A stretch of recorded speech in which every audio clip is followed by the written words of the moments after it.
Se você não sabe quem é Suzanne von Richthofen, você não se lembra de uma história acontecida no nosso país há uns 15 anos atrás, de uma jovem que, junto com os famosos irmãos cravinhos, se uniu ao seu namorado e a esse irmão do namorado, com o objetivo de chocar o país por um crime cometido com tanta frieza.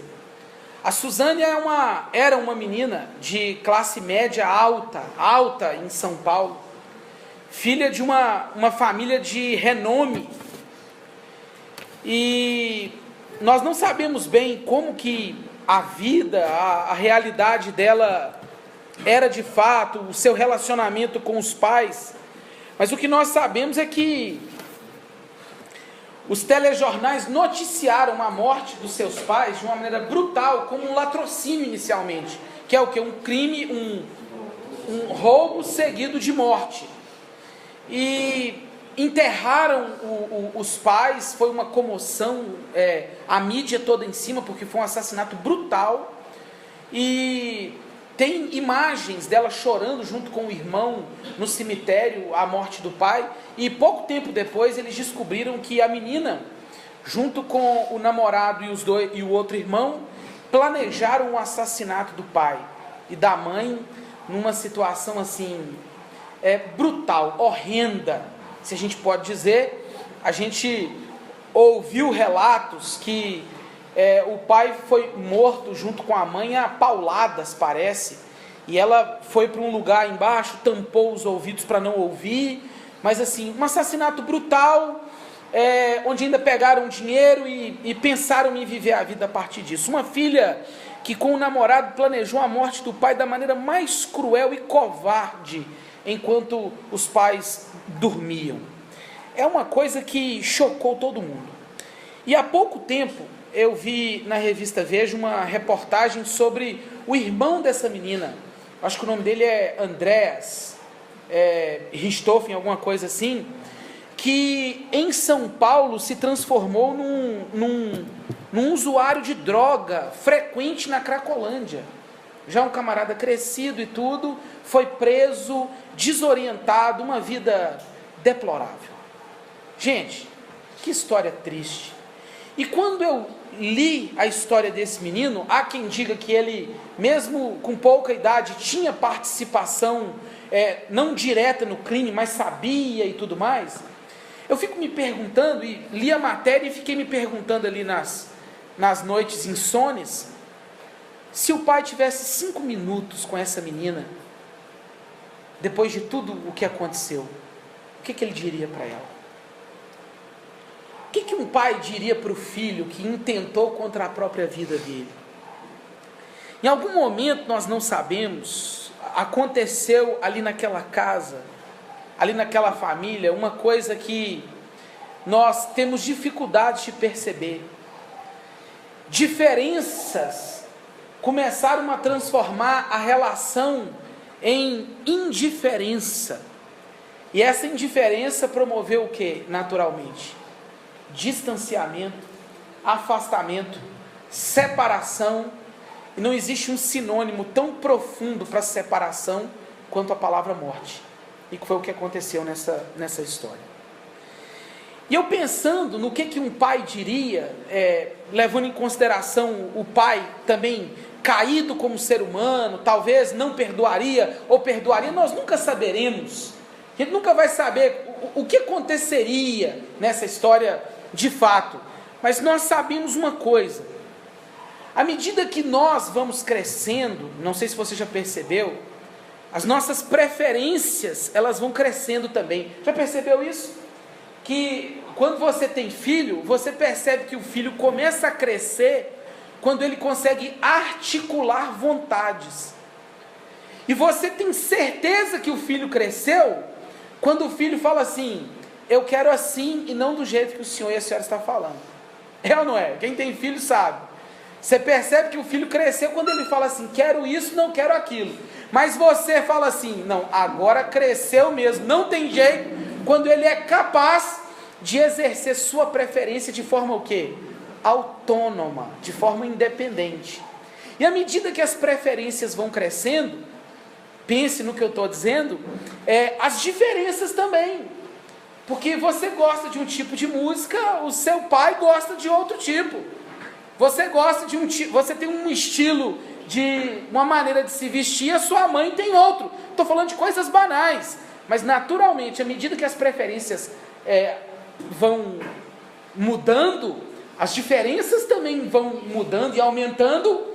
E se aumenta as preferências, aumenta a diferença, aumenta o que também?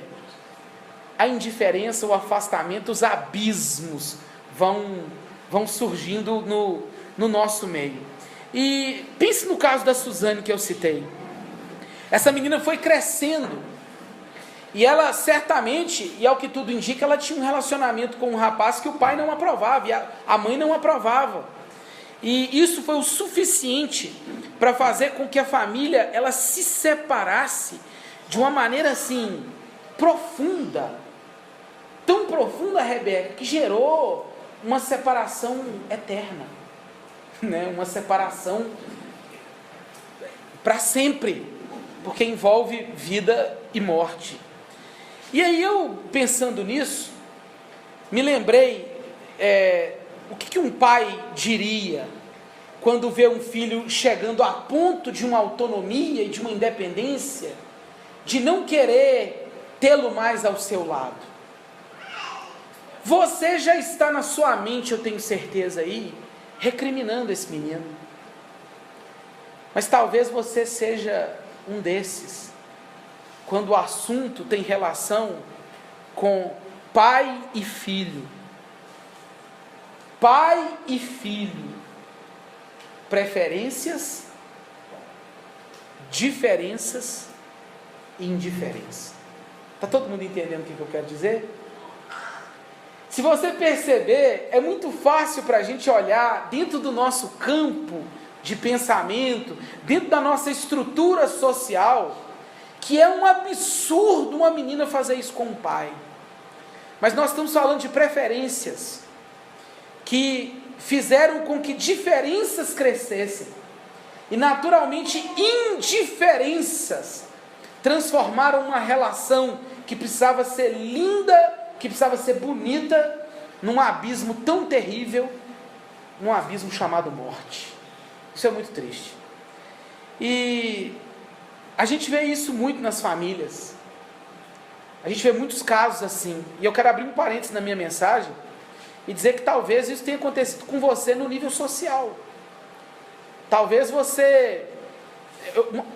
abre parênteses de novo. Talvez você seja um desses que permitiu que na esfera familiar, conjugal, filial, você viveu as suas preferências. À medida que você foi crescendo, suas preferências foram vividas até o último grau.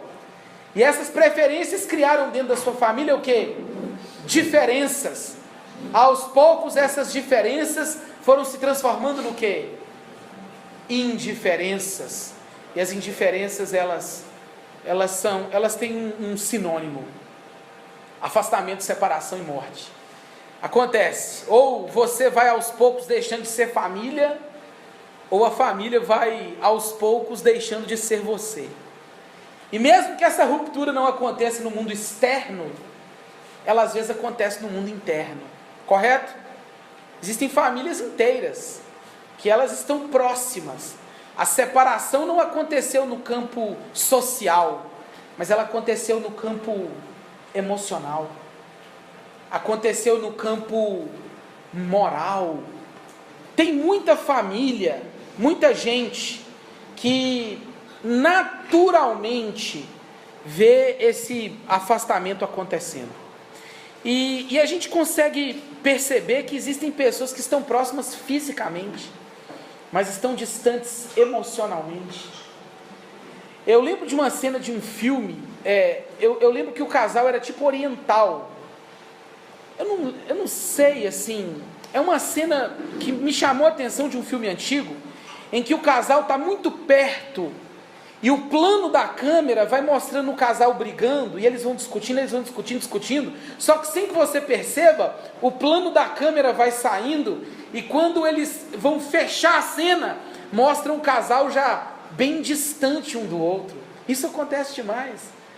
As pessoas, elas vão se afastando por dentro, elas vão se distanciando. Aí aparece uma hora, a pessoa fala assim: não entendi o porquê que separaram. Eu falava esses dias, não sei com quem, que isso é igual o cupim, vai comendo por dentro e por fora está tudo bonitinho, quando você assusta, desmorona. Nos relacionamentos isso acontece, no campo emocional, moral, as pessoas podem estar perto fisicamente, mas não perto emocionalmente, moralmente. As pessoas podem estar perto até emocionalmente, sentimentalmente, mas podem estar distantes fisicamente. Rupturas, afastamentos, fruto de quê? Preferências, diferenças e indiferenças.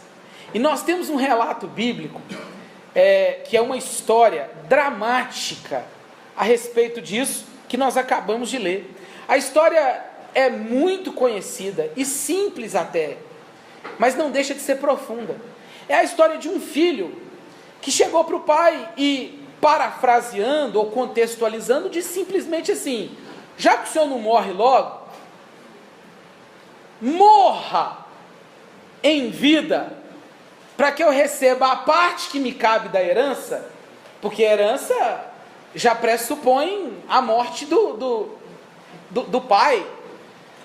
E na cultura judaica, você sabe que o mais velho ficava com 50%, e os outros 50% era dividido para o resto.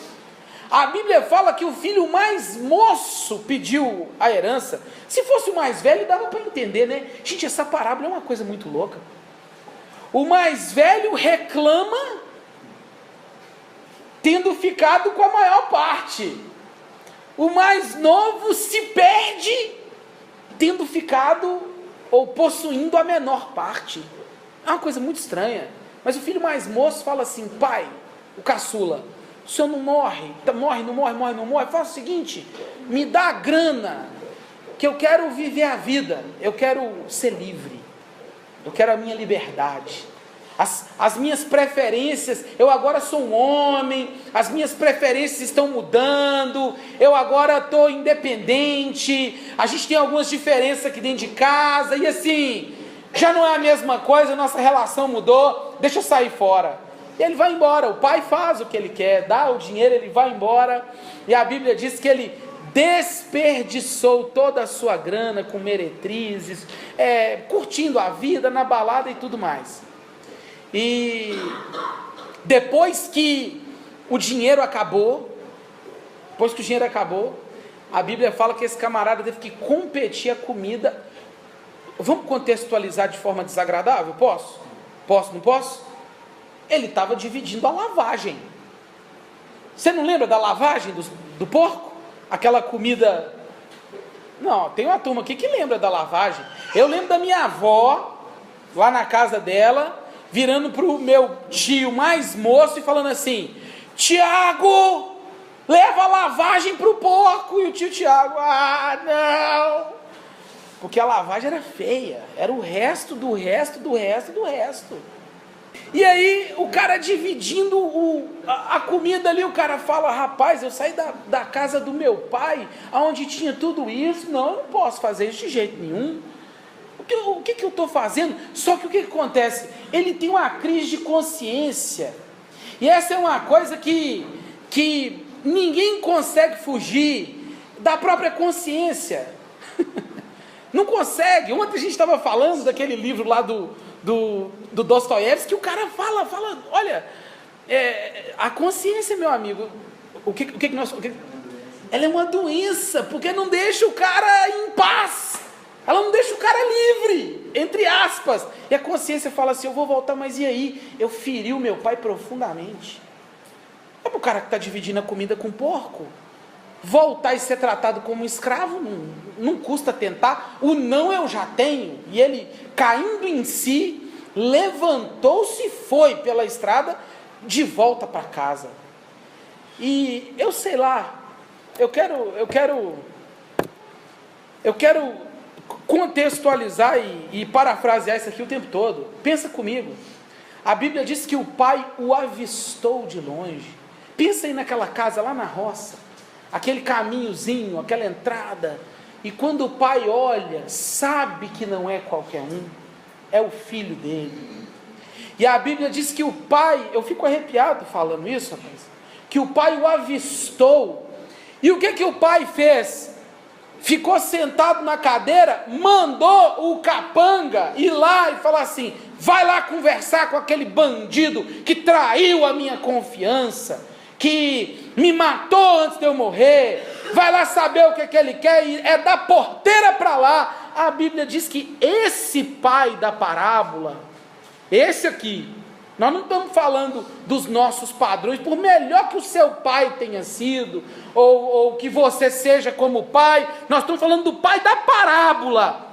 O pai da parábola, ele foi correndo ao encontro do filho. A Bíblia diz que ele o abraçou. É o filho, está de volta. E o filho se adianta e fala assim: pai, eu não sou digno de ser tratado como seu filho mais. O bobão, o tolo, ainda é capaz de usar a justiça própria como meio de justificação. Ele ainda usa a própria justiça para falar assim: eu não mereço, me trata como um escravo, porque talvez eu ainda faça por merecer. E o pai: não, meu filho, aqui na minha casa é o triunfo da graça, é a graça que triunfa aqui. Você fez tudo errado, você fez muito errado, mas ei, traz uma sandália para ele, calça de novo, põe um anel no dedo, põe a roupa de novo e vamos fazer um churrasco. Aí a Bíblia fala eu gosto disso.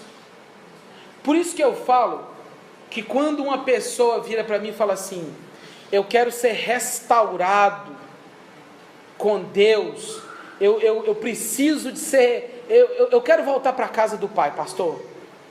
Eu acho que a restauração tem que ser uma coisa pública para a igreja ser capaz, sabe, de fazer o quê? Comer em primeiro lugar, celebrar, cantar, dançar, porque foi isso que eles fizeram aqui. É o que acontece quando o pecador volta para casa, quando o filho rebelde volta para casa. A Bíblia fala que é festa, e aí churrasco, músicas e danças. O irmão mais velho ouve isso tudo e faz o quê? Aniversário de quem hoje?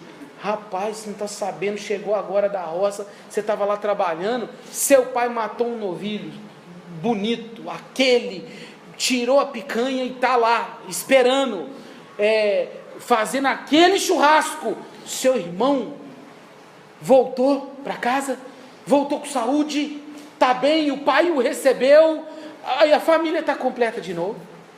O irmão mais velho fez o quê? Se recusou a participar da festa, e pior do que isso, a Bíblia fala que ele não quis entrar. E o que o pai fez?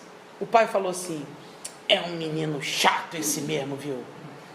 Os mais velhos sempre são mais enjoados, acha que manda em tudo, que comanda as coisas, que... Você é mais velha lá? Não, bem, graças a Deus, porque eu olhei para você na hora e você... Os mais velhos é isso. Não, a Bíblia fala que o pai fez o quê? Procurou o mais velho. O pai dessa parábola aqui, me escuta, ele não está nem aí se o filho gastou a parte da herança, ou se o filho juntou o dinheiro da herança para poder expandir os negócios do pai. Filho é filho para ele, ponto. E aí, se a gente viu numa cena o triunfo da graça, a gente vê na outra cena, e me perdoe o trocadilho bobo, a desgraça do triunfo. Porque esse era o filho que ousou triunfar, que aponta o dedo para o irmão mais novo e fala assim: esse teu filho, ele não chama, pai, o Juninho, o Zezinho, o Luizinho, não. Ele fala: esse teu filho, que gastou dinheiro com prostitutas, o Senhor o recebe com festa, e eu... Porque a Bíblia fala que, não sei se você percebeu no início do texto, o pai lhes repartiu os haveres. Ao que tudo indica, o pai dividiu a herança com todo mundo. Talvez esse filho ficou com um pedaço de terra e falou assim: eu vou agora, sabe o quê? Eu vou, como é que fala? Me ajuda aí. Eu vou aumentar aqui as terras do meu pai. Eu vou trabalhar. E ele fala isso: eu trabalhei duro, eu agi de forma correta, eu triunfei aqui nesse sol, pai. Aí o pai dele fala assim: você é um desgraçado. E a palavra desgraçado, me perdoe aqui a força dela, tem a ver com uma pessoa que não sabe o que é o quê? A graça. Nós estamos falando hoje do momento em que a graça triunfa e o momento em que o triunfo se torna uma desgraça. E um pai no meio dessa história, que é capaz de reunir os filhos que estão longe e que estão perto, debaixo das suas asas, para fazer por eles, todos eles, aquilo que eles mesmos não podem fazer. E aí eu quero chamar a sua atenção e que você entenda que nós estamos falando de afastamento.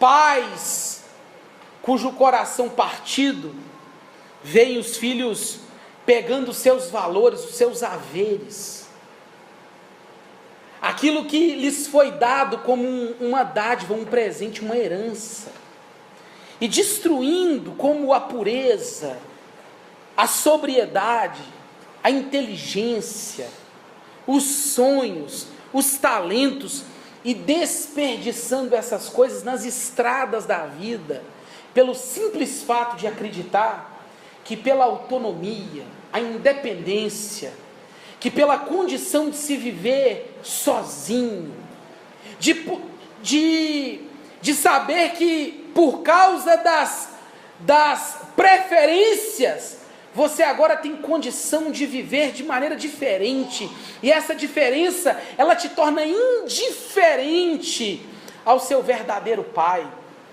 e aí você vai para longe, cara. Nós estamos falando do pai da parábola, e estamos falando dos filhos que num dado momento dessa jornada, o que fizeram?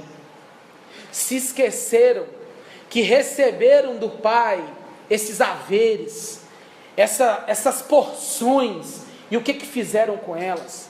Desperdiçaram completamente nessa caminhada. Quantas poesias não deixaram de ser escritas? Quantas músicas não deixaram de ser cantadas, tocadas? Quantas mensagens não deixaram de ser ministradas? Quantas pessoas não foram ajudadas? Quanta coisa não aconteceu na propriedade do pai, porque um filho que entendeu que independência e liberdade eram as palavras da moda naquela época, se afastaram do seu pai verdadeiro, do pai que lhes deu vida de verdade, e onde eles tinham de tudo, e por causa de prazeres transitórios, essas coisas aí que a Bíblia chama de fugaz, passageira, que não faz nenhum sentido, deixaram a casa do pai e se enveredaram numa estrada cujo nome é Avenida do Desperdício. Se afastaram do próprio pai por uma aventura qualquer, uma utopia, uma ilusão. Ela pode estar travestida de sucesso, fama, poder, dinheiro, amizades. Tem muita gente assim, E a gente olha e fala, eu não sei o que aconteceu com fulano, está com um comportamento muito estranho, ele pegou os talentos que o pai deu para ele, e está desperdiçando tudo lá, ó, longe das vistas do pai, às vezes fisicamente, às vezes a ruptura já aconteceu emocionalmente, às vezes a ruptura aconteceu moralmente, às vezes a ruptura aconteceu espiritualmente. O pai que te gerou, você que é a cara dele, a carinha do pai, porque a Bíblia diz que você foi criado de que maneira? A imagem e semelhança dele, você que é a cara do pai, chega um dia e fala assim, eu agora quero curtir a vida. E se for só isso, estava bom. Mas esse pai aqui da parábola, e presta muita atenção no que eu vou falar, é um pai que tem que mexer com os filhos difíceis, tá? Não é por nada, não. Esse pai, se ele não tem filho que se julga capaz de viver a própria vida e vai curtir a liberdade, ele tem uns filhos ranzinhos, gente, uns filhos chatão, uns filhos que não tem capacidade de chorar com quem chora e de se alegrar com quem se alegra. Porque o irmão dele foi restaurado. E a Bíblia fala que ele não quis participar da festa, porque esperava ser recompensado pelos seus triunfos, pelo seu sucesso, pelas suas vitórias. Esse filho pegou os haveres, e o que ele fez? Ele pôs para render, ele cuidou das terras do pai, ele trabalhou no sol quente, ele ficou firme ali, mas estava tão distante do pai, quanto o filho que tinha ido embora. Você pode estar muito perto fisicamente, você pode frequentar esse lugar aqui todo domingo, você pode participar dos pequenos grupos, você pode vir à escola dominical, você pode participar da ceia, você pode ser a pessoa que externamente aparenta muita proximidade com o pai, mas eu lembro de Jesus falando assim, esse povo parece que está colado comigo e com meu pai, a boca está perto, mas o coração está o quê? Está longe de mim. Lucas no capítulo 15, versículo 1 e 2, a gente vê Jesus falando para publicanos e pecadores, porque os pecadores queriam ouvi-lo, só que os outros ficavam de olho, sabendo que Jesus estava ensinando o que eles não aceitavam, de que nós precisamos sempre lembrar do triunfo da graça e não da desgraça do triunfo. E eu vejo muitos filhos assim, muitos filhos rebeldes, autônomos, gente que quer viver a liberdade, gente que pega o melhor que Deus deu para ele. Tem muito filho mal agradecido, rapaz. O pai deu tudo para ele, o pai deu de presente e ele vai curtir a vida. E muito filho ressentido, mal-humorado, muito filho ranzinza, que faz pelo pai, mas faz com o coração duro, sabe? É um filho que não conhece a graça, ele conhece o desempenho. Não pode. O curso trágico dessa parábola, ele é interrompido quando o pai vai na direção do filho que estava longe, e o pai vai na direção do filho que estava longe, o quê? Perto. O pai vai na direção desses dois filhos. Ele quer ter os seus filhos por perto, não distante. Sabe por quê? O pai dessa parábola é um pai amoroso. Amém? É um pai que perdoa. Há poucos dias eu ouvi acerca da Suzanne von Richthofen. Sabe? Já ouviu falar? Da Suzanne von Richthofen? E o que eu ouvi falar sobre ela foi que ela havia entregado a sua vida a Cristo na cadeia. E naturalmente você vê comentários jocosos de quem acredita que o pecado dessa menina, que o erro dessa mulher hoje, seja imperdoável. Mas o pai dessa parábola, se pudesse falar uma palavra para Suzanne von Richthofen, quando ela estivesse dando a volta e retornando para a casa dele, a única palavra que ela ouviria seria: vem, minha filha, eu te perdoo. Eu fico arrepiado. O Deus da parábola é um Deus amoroso, que ata, perdoa, cura, aproxima, restaura, renova e te coloca numa outra estrada. Ele quer ter os dois filhos por perto. Ele quer ter os dois filhos aproximados. E o que isso tem a ver conosco? Tudo.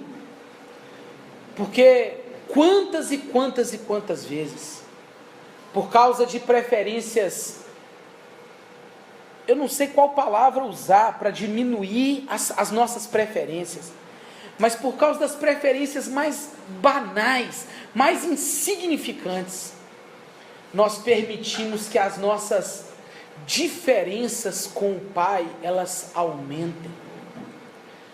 O Pai vai nos falando algumas coisas, só que nós já somos crescidos o suficiente para viver de que maneira?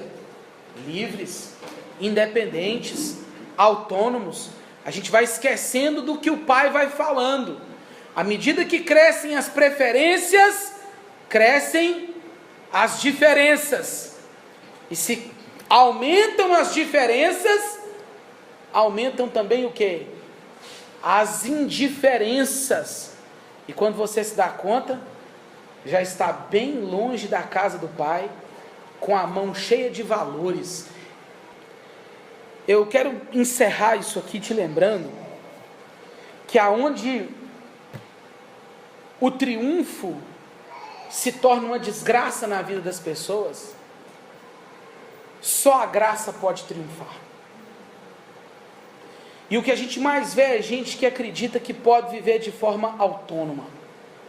E é contra isso que eu quero pregar hoje. E lembrar junto com você que se nós entendemos o que Deus nos fala através do que Cristo ensinou nessa parábola, nós temos uma coisa diante de nós, uma única coisa: os braços estendidos do Pai, que vem na nossa direção e fala assim: volta, filho, volta. Que chega para o filho que está dentro de casa e fala assim: mais perto, filho, você está longe de mim.